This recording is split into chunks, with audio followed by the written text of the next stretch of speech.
So what's up YouTube, this is Max from N110 Productions, and today I'm bringing you a review of the Operation Barbarossa book, released by Brickmania, actually in May of 2015.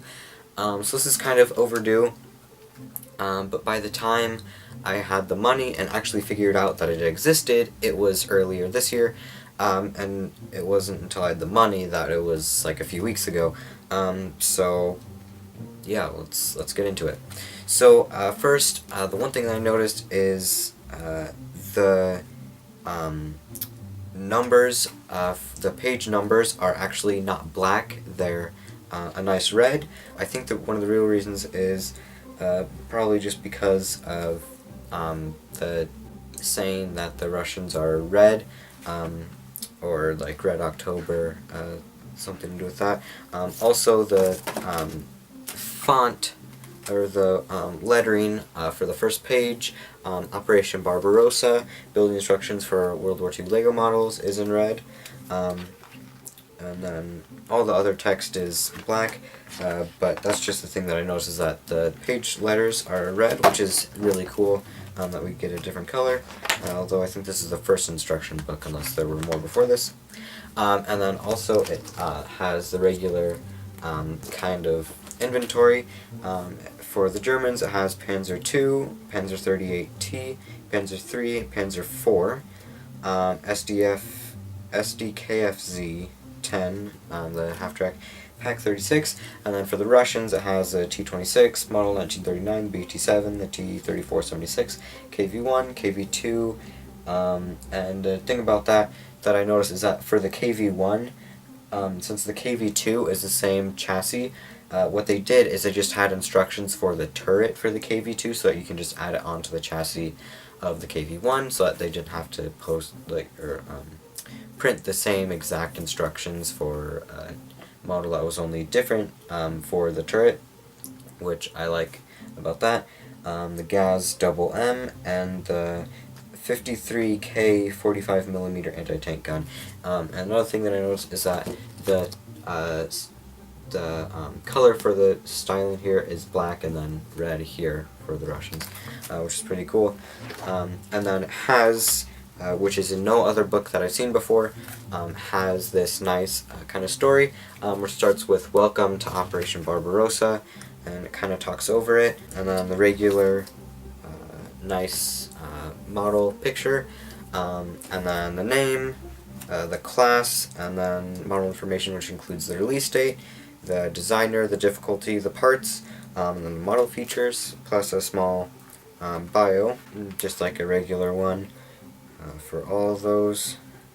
And then also, like I mentioned in the Great War Instructions book, some of these, like especially the tanks, have added weapons that they would just have kind of placed around the tank, but in the instructions they just have regular Lego rifles or pistols or whatever, that it says kind of at the bottom of the page. It has an asterisk on the bottom of the page. It explains, like, replace this with the Brick Arms MG34, MG42, or FG42, or whatever, which I like about that. Right after you're done with all the building instructions, it has some nice kind of in function kind of pictures for the whole model, just for that single model. At the end of all of these models, just once you're done with the building instructions, it has this for all the models in here, so all the tanks, all the vehicles, everything. And I think the main thing that I like about this is that they were able to fit 8 tanks and the other turret for the KV-2, plus the 2 kind of trucks, including the half-track, and the 2 anti-tank guns. I think it's just amazing that they're able to have 8 tanks in one book, and though it doesn't really have any more than that, that's amazing.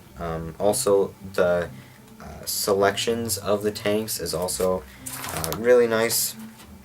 And then, of course, the Appendix 1, which talks about notes about Lego parts and aftermarket parts, which talks about the Brickmania track links and the U-clip and the monopod. And then Appendix 2, which is the parts list. So quantity, part, description, color. So if you need to order them online, it makes it easier. Which also includes the quantity, part, description, and color for the Brickmania items too. So the T3476 quantity is 112, the part is BKMP3001.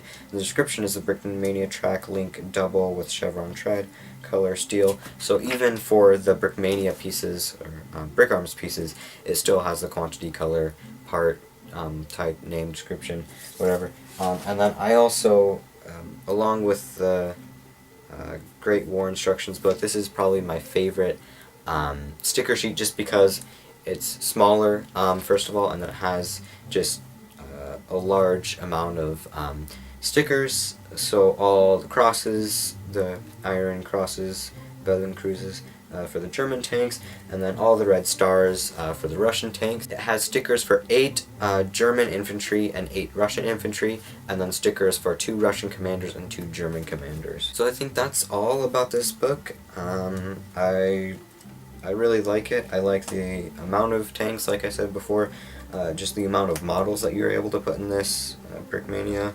I like the pictures as usual. The pictures are really cool. The selection of the vehicles is super helpful, especially for any type of mock that I'll do in the future. I like the sticker sheet, all of it. This is really a good book. Out of 10, 1 out of 10, I think it'd be 10. Yeah, I think it's 10, just because the amount of stuff that they're able to put in here, just like the Great War Instructions book, is just really great. I think maybe a few more selections, maybe with different artillery pieces, maybe, but I think all in all it's a really great book. And you can find it online at brickmania.com for $60, which is a really good price for the amount of instructions for tanks in here.